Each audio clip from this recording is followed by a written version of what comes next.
Ice won't get you high as this. Juice won't get you high as this. Cool won't get you high as this. Hate won't get you high as this. Levitate, levitate, levitate, levitate. Good morning, people. You already know who it is. It's your boy Tay Wiz once again coming live for the man cave. We're gonna jump straight into it. I know you're like, why you got this headband on? I'm gonna tell you why I got this headband on. Let's get into these 2017 NBA playoffs. We had 3 games on last night. It was on tap. All 3 games was actually great. The first game was the Boston Celtics taking on the Chicago Bulls. Isaiah Thomas been going through a couple of things. Had to fly back home, probably go see his sister at a funeral, was a hard thing to do, to bury your little sister at such a young age. So I had this headband on, representing Isaiah Thomas, IT4. You know, IT4 time. So let's jump straight into it. Um, the Bulls, even though Rondo was out indefinitely, that injury right there definitely significantly hurt the Chicago Bulls, because Rondo is a quarterback out there. Like I said in the segments before, he's the quarterback. He's a director in the orchestra. He's the film director. He's calling things out.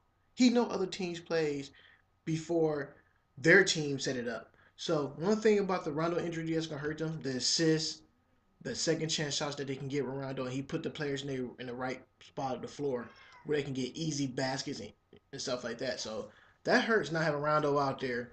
Um, Jimmy Butler had an awful shooting game yesterday. He had 14 points, 7 rebounds, and a steal and a block.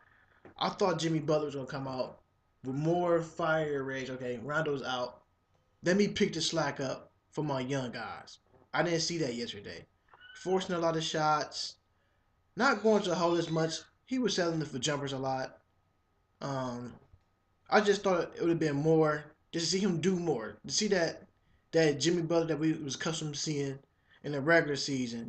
They say Jimmy wants but Jimmy gets. I ain't seen no Jimmy gets or Jimmy wants or no Jimmy buckets. Uh, Maritovic, he actually played a solid game, but sometimes the other guys, the little core guys, got to step up to help the team out to put more points on the board. And we didn't see that a lot. I know I seen Paul Zipster. He had 10 points, 6 rebounds. I know people like, who is Paul Zipster? He played a couple of games in the regular season, but not as many. But he has been coming through for the team where they needed him the most. Dwayne Wade tried to do it, but he's not the same Dwayne Wade of late. He's older, a half step slower. So he had 18 points, a rebound, 3 assists, and 2 blocks. We just wanted to see more for these Bulls. The one thing I'm gonna take away from this game about the Chicago Bulls, that they weren't using Robin Lopez a lot. When I was sitting down just watching, analyzing the game, saying, all right, let me watch this game. What can I take away from this game that I can bring to my viewers and my subscribers on this YouTube page? So I'm looking at Robin Lopez. So every time the team get the ball, and he got an advantage down there because he's long, he's athletic, and he's finesse. He can get the ball up in the basket. They were not giving him the ball like how they supposed to. So when I thought they was gonna give him the ball, I just thought he was gonna be more in the post play, more in the post. They didn't, just because I knew for a fact that Rondo was out. They're gonna use him more. So with that being said, they get the ball. They don't get it. All his points came off offensive rebounds or his own rebounds to get a basket. So if they want to win, Chicago want to win this series, they have to put the ball in Robin Lopez's hands. You just can't just shoot your shots and hope that he get the rebound and put it back. He can put a lot of their front court or the Boston Celtics in foul trouble. You got to utilize your strength, because Al Horford is a finesser. He don't want to get down that low. He want to shoot threes. So if you can get Robin Lopez the ball down low to score, you got a way better chance of winning, because this score right here is awful. The Bulls lose 87 to 104. You, I know for a fact that they can get this off. What hurt the Bulls too? They let the Boston Celtics outscore them in the first quarter, 33-15. I'm sitting back and saying, you know what? It's still a game of runs, but the way Boston was playing on defense, and the way Boston was playing on defense, I just knew for a fact that the Bulls was going to lose this game. Celtics came out there on offense firing, especially Drake Crowder. Had a hell of a first quarter. He just went absent in the second half, just went cold baloney. So get into them guys, and we're gonna get straight to it, to the Boston Celtics. Like I said, I'm wearing this headband because Isaiah Thomas. Jay Crowder, 16.6 rebounds, 3 assists. That you got more from him, which I really enjoyed. But the one thing I was shocked when they put Gerald Green in the starting lineup just to get another little quick little score off the bench. And he scored a quick 6 points in the first quarter. So they had to switch it up. That's what I mean. You have to switch things up. Give teams different looks. You get a team the same look every night with the same lineup. They know your moves, so they know what to expect. Sometimes you have to switch it up if you are down in the series, and that's what I mean. Show your opponent that we about to make a switch and we came to play. We came to win. One thing, Al Horford, he's had 18 points, 8 rebounds, 6 assists, and 4 steals. Not taking nothing away from his stats. He should be a double guy every night. I'm tired of these guys, these big man, power forward centers want to shoot threes. There's only a couple of Dirk Nowinskis in the league that can do that. But you guys want to all the big men around the league, pretty much about 2/3 of the league, their big men want to get out and shoot threes. Please make your money inside. The outside game is left to the smaller guys. Leave the inside game to the big boys. Let some of you big boys scared to bang, because you got some of the little guys that like to get down there and bang. So it's the opposite. Like, you know, your little guys want to play basketball, they want to be big. See, I'm 5'8", and you know most guys I got the court. I go check this about 6'5", 6'6", and the guys at 6'5", 6'6", they all want to be, or 6'8", or 6'9", they want to be point guards. So it's the opposite of the track. But Al Horford, do not shoot another three in this series, man. I know y'all guys won. You should be in the paint cleaning up. You should be at least 18 and 12, easy every night. Avery Bradley, like I said, this is what you're going to get from Avery Bradley every night. You're going to get your 15 points. You got 7 rebounds, 2 assists. What's that? 2 steals, 7 assists. So we know what Avery Bradley brings to the table. Terry Rozier was a big help. Finally, we can say his name, the Cleveland, Ohio native, Shaker Heights High School graduate, Louisville, Kentucky, Louisville Cardinals point guard. Finally came up the bench and then finally arrived to the party in the playoffs. 11 points, 3 rebounds was huge. So you're getting different people scoring now off the bench, which is great. By that, the Celtics shot 45% from the 3-point line. The Bulls shot abysmal 28% from the 3-point line. They were 6 for 21. You can't win games like that. The Celtics, listen to this stat. Celtics, 34 assists on 41 shots. Isaiah Thomas, out of them 34 assists, he had 9 of them assists. Avery Bradley has 7 of those assists. So that's where most of their points came from. Those two guys, the little floor generals. Isaiah Thomas, you did your thing. He's about to break out that shell, folks. Now, it's a best of 5 series now. Who can win and where? We know the Bulls stole 2 games from the Celtics floor. Can the Celtics steal another game on the Bulls floor? That is determined to see. But since Rondo going down, the chances of the probability of the Bulls come out of this series probably might be almost 50-50 now, because now Isaiah Thomas is about to do his thing. So I'm looking forward to the next game, Game 4, Isaiah Thomas to come out huge. So taking the headband off, I'm going straight to the bearded game in the triple double machine. All right, the other game that was on last night, the second game of the triple header. You had the Rockets coming to town, playing the Thunder. And this is a must-win for the Thunder. If the Thunder was going to go down 0-3, this is going to be a wrap. Do I take away from this game? Patrick Beverley, he sticks out the most. He's the glue guy. He's the little Draymond Green. He's going to get in your face. You're going to play both ends of the floor. He's diving for loose balls. He's going to do whatever it takes for his team to win. Patrick Beverley had 1 point last night. 7 rebounds, 2 assists. He was 0 for 6. That means he only made a free throw and missed one. So, you cannot beat the Thunder if he has less than 10 points. If Patrick Beverley in this series has been scoring at least 12 plus, when I'm saying that, by him scoring by 12 plus, they be getting the job done. Clint Capella, these big guys paying you this much money, you guys starting in the lineup, and y'all guys is out here getting 5 points, 2 rebounds, 3 blocks. That's not enough for your team to win. You're 7 feet tall. Give me 10 points, 10 rebounds. Give me something. I can't have you out there playing 18 minutes. You're going to give me 5 points, 2 rebounds like you coming off the bench. If that's the case, come off the bench. Ryan Anderson, 18 points, 6 rebounds. Better game he had lately, because last other couple of games he hadn't scored in double figures. First time in double figures in this series. Trevor Ariza, when are you going to get in double figures? 7 points, 8 rebounds, but most people say, well, he's there to play defense. The Trevor Ariza I know, he still can score. There have been games in the regular season where Trevor Ariza would put up 14 or 21 points. And he hasn't shown me anything on the offensive end. So we need to see more from Trevor Ariza. The bench came to play. They had 38 bench points. Out of them 38 bench points, 34 of them came from Eric Gordon and Lou Williams. So where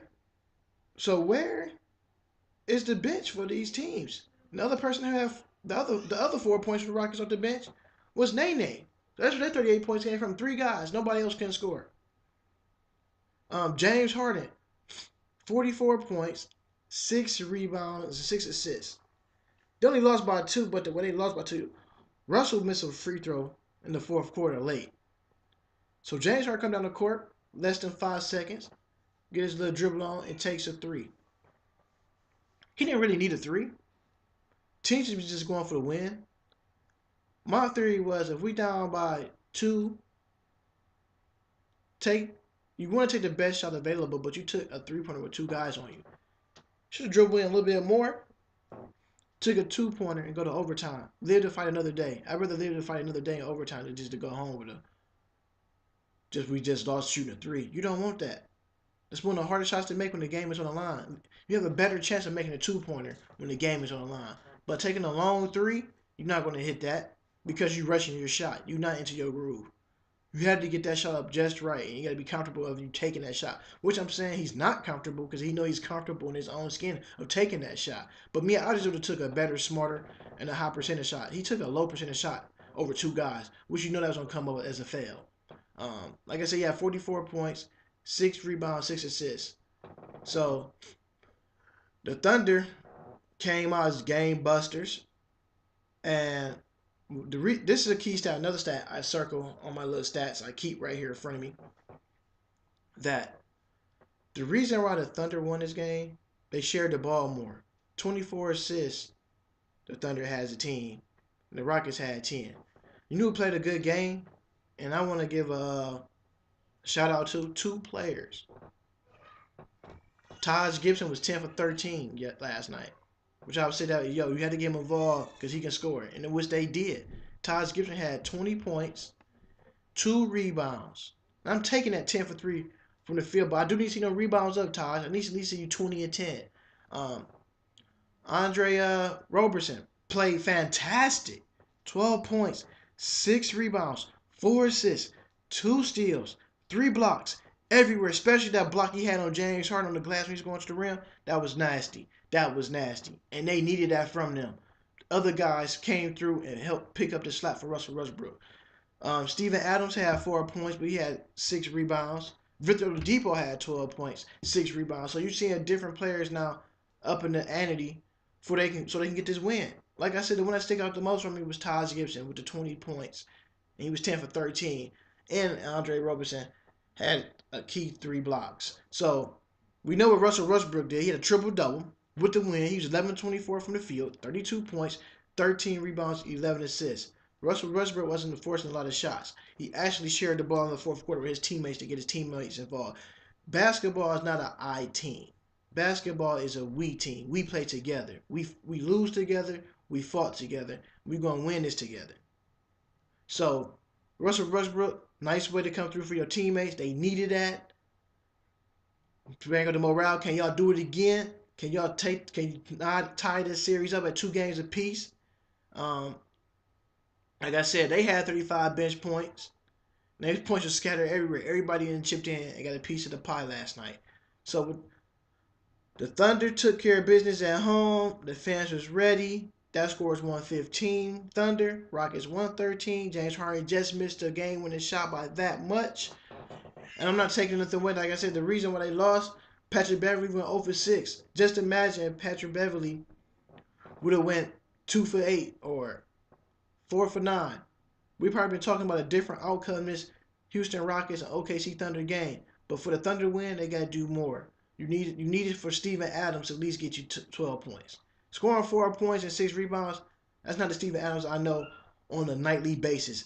I know Steven Adams can get you them 12, 13 rebounds, at least 10 points, no problem. But I'm not taking nothing away from you guys' win. That was a hell of a game that y'all pulled out.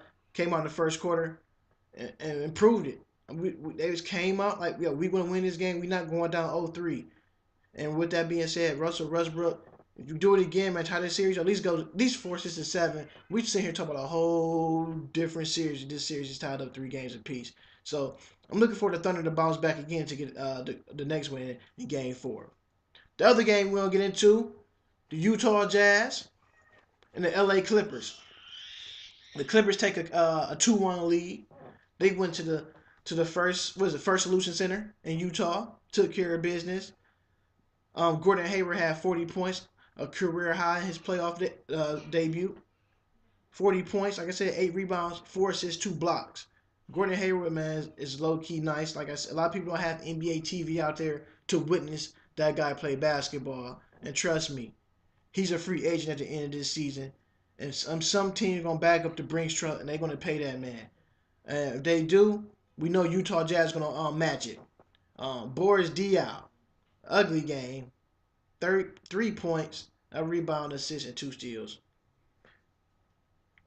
Can't win like that. Their big man was a guy off for this game. Derek Favors. I just praised this guy the other game. He had like 16 or 18 points. Come back the next game and score 2 points, 6 rebounds, 2 assists, 1 steal. You're not getting nothing from them guys. Some guys combined yesterday for 5 points, 7 rebounds, 3 assists, and 3 steals. That's crazy. Them guys together put in one man's work that come off the bench. I mean, you gotta give more. Blake Griffin went down early in the first quarter, so I thought the games was gonna change. I said, okay, the Utah Jazz have pulled out to a nice little start in the first quarter, and after that, the game just went downhill from there. Joe Ingles is your starting shooting guard, 9 points, 3 rebounds, and 5 assists. We need to see more for Joe Ingles. Need to see more. Need you to stop settling for the threes and go to the hole more. I'm trying to put the opposing team in foul trouble. The biggest thing that you have is going to the hole and you can get to the lane, get the free throws, get the free shots, warm up from the free throw line. George Hill played an awesome game last night. 26 points, 4 rebounds, 3 assists. The one person that we knew was going to step up again big was Joe Johnson. ISO Joe came through again, 15 points, but it just wasn't enough to get over the hump with these Clippers. Quinn Snyder, I need to see